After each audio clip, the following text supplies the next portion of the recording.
Ya. Halo semuanya, kali ini pada materi expense atau beban dalam mata kuliah teori akuntansi, saya berjumlah pada kelompok 6. Saya Gilbert Andreas Pangaribuan dan rekan saya Muhammad Lutfi Sani akan membahas tentang expense.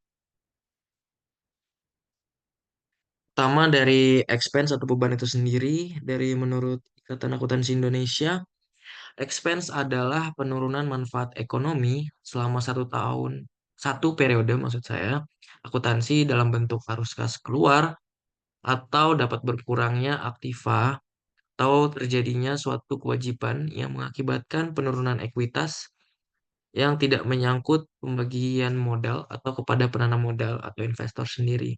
Dari definisinya itu sendiri, beban memiliki kata kunci, yaitu adalah penurunan manfaat ekonomi yang memiliki output dan arus kas. Mungkin dari definisi mudahnya adalah suatu bentuk eh, penurunan ekonomi, manfaat ekonomi yang mengharuskan perusahaan memiliki output dari arus kas itu sendiri. Namun tidak mempengaruhi tidak mempengaruhi pembagian pembagian modal pada investor itu sendiri. Selanjutnya, saya akan membahas tentang perbedaan dari expense dan cost itu sendiri. Karena expense dan cost sering menjadi bias dari definisinya expense itu sendiri atau cost atau beban. Dari expense dan cost itu sendiri memiliki dua perbedaan. Yang pertama, eh, perbedaan paling utama adalah pencatatan expense dan cost itu berbeda. Expense pencatatannya di pada laporan laba rugi, sedangkan cost berada di aktiva atau di laporan posisi keuangan. Expense juga sering dikenal sebagai expired cost. Expired cost ini bisa terjadi karena expense juga berasal dari cost itu sendiri yang sudah kadaluarsa. Hal ini berasal dari saat perusahaan melakukan penggunaan aset, pasti mengeluarkan suatu cost atau biaya. Contohnya perusahaan ingin membeli mesin, itu pasti membutuhkan biaya. Setelah itu perusahaan akan melakukan maintenance dari mesin itu sendiri. Saat perusahaan telah melakukan cost, mereka harus melakukan maintenance. Itu adalah salah satu yang menghasilkan atau expense atau beban itu sendiri. Yang biaya harus ditanggung, beban-beban untuk menjalankan mesin ini agar tetap bisa hidup. Sehingga siklusnya penggunaan aset berdampak menghasilkan cost dan cost menghasilkan expense atau sering juga dikenal sebagai expired cost itu sendiri. Nah, perusahaan juga tidak bisa tanpa adanya cost, maka tidak adanya expense. Dari definisi yang saya telah jelaskan tadi, siklus penggunaan aset akan menghasilkan cost dan cost akan menghasilkan expense. Jenis-jenis dari expense juga bermacam tergantung variabel perusahaan dan industrinya. Mungkin ini adalah gambaran umum dari beban operasional. Ini adalah beban-beban yang berhubungan langsung dengan kegiatan bisnis operasional perusahaannya. Sebagai contoh adalah biaya gaji, sewa, utility atau kegunaan seperti air, listrik, wifi, dan biaya administrasi yang mendukung umumnya adalah mendukung untuk proses bisnis perusahaan agar tetap bisa berjalan. Itu adalah beban-beban penjualan. Beban-beban ini yang berhubungan dengan jual jual untuk meraih nilai ekonomi bagi perusahaan. Itu beban penjualan, cangkup beban pemasaran, dan biaya terkait dengan aktivitas penjualan itu sendiri. Ini beban umum, juga salah satu beban pendukung bisnis perusahaan, ada biaya asuransi, biaya pajak, dan biaya penyusutan.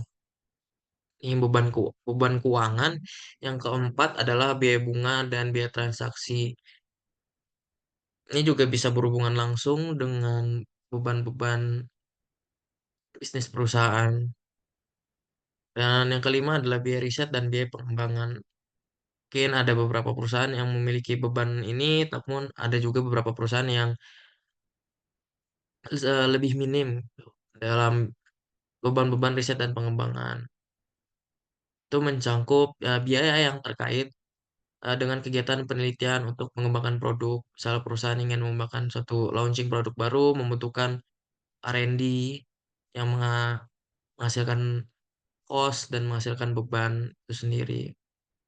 Yang terakhir adalah biaya penyesuaian dan kerugian. Misalnya beban stok, penyesuaian stok, beban-beban kerugian piutang yang tak tertagih, misalkan contohnya. Nah, dari jenis-jenis expense ini juga bersifat eksklusif, di mana jenis beban juga bisa bervariasi tergantung daripada jenis dan industri perusahaannya. Saya menjelaskan dalam gambaran secara umum saja. Lanjut kepada pengakuan beban itu sendiri. Pengakuan beban bisa terjadi jika ada beberapa hal. Yang pertama, mencangkup dengan besarnya kemungkinan manfaat ekonomi masa depan yang berkaitan dengan pos tersebut mengalir ke atau dari entitas.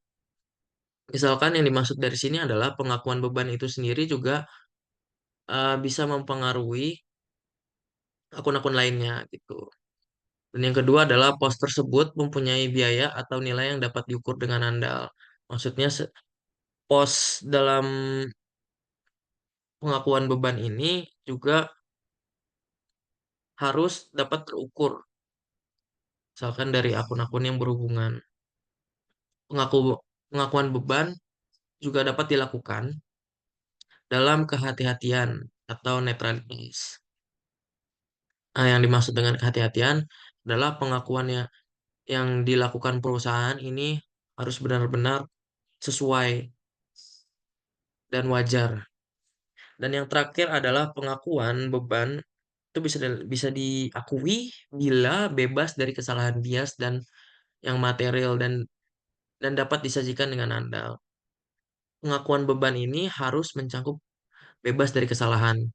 Saya jelaskan bahwa prinsip pengakuan beban ini harus dalam kehati-hatian dan tidak boleh bias secara material karena dapat dinilai secara andal atau secara nominal itu sendiri.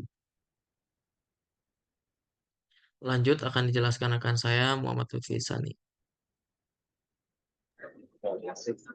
Dalam pengukuran beban atau expense itu diukur atas jumlah yang digunakan untuk mengenai aktivitas. Ada beberapa faktor terkait pengukuran beban ini, yaitu yang pertama itu terkait konsistoris atau merupakan jumlah yang dikorbankan untuk memperoleh suatu aktivitas. Pengukuran ini biasanya digunakan untuk perolehan aset atau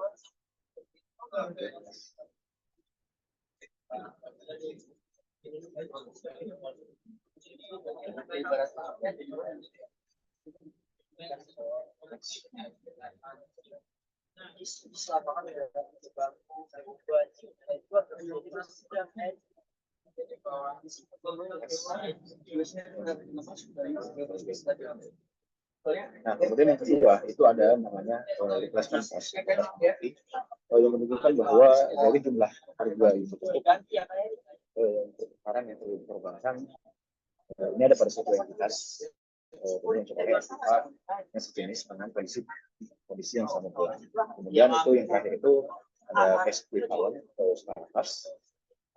Dalam startups jumlah rupiah startups biasanya direalisasi menggunakan cara dengan menjual setiap jenis sertifikat yang ada di pasar bebas di dalam kondisi perusahaan yang normal.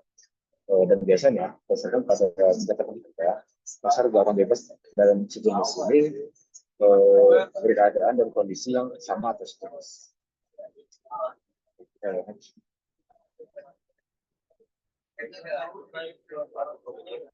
Nah, kemudian di dalam risk management atau dalam expense itu terdapat matching konsep, yaitu yang dimana konsep yang dimaksud adalah untuk mencari dasar hubungan tepat dan rasional antara pendapatan dan biaya, sehingga pendapatan merupakan itu hasil yang dituju perusahaan. Kalau kos yang dikeluarkan oleh perusahaan tersebut, dia dilakukan perusahaan.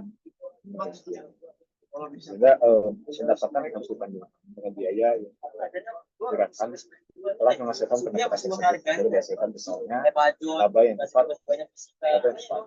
Dan dalam prakteknya ada tiga dasar penandingan yang ingin ditemukan untuk mencari hubungan antara biaya dan pendapatan dalam satu periode.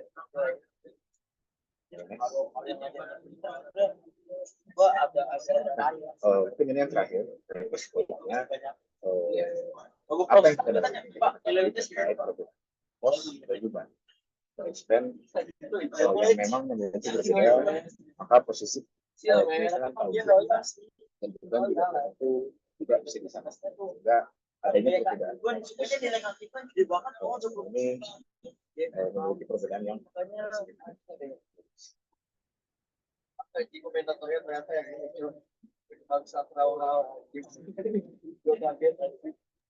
Oke, sekian dari kelompok kami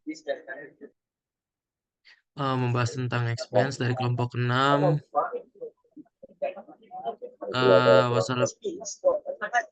Wassalamualaikum warahmatullahi wabarakatuh. Terima kasih.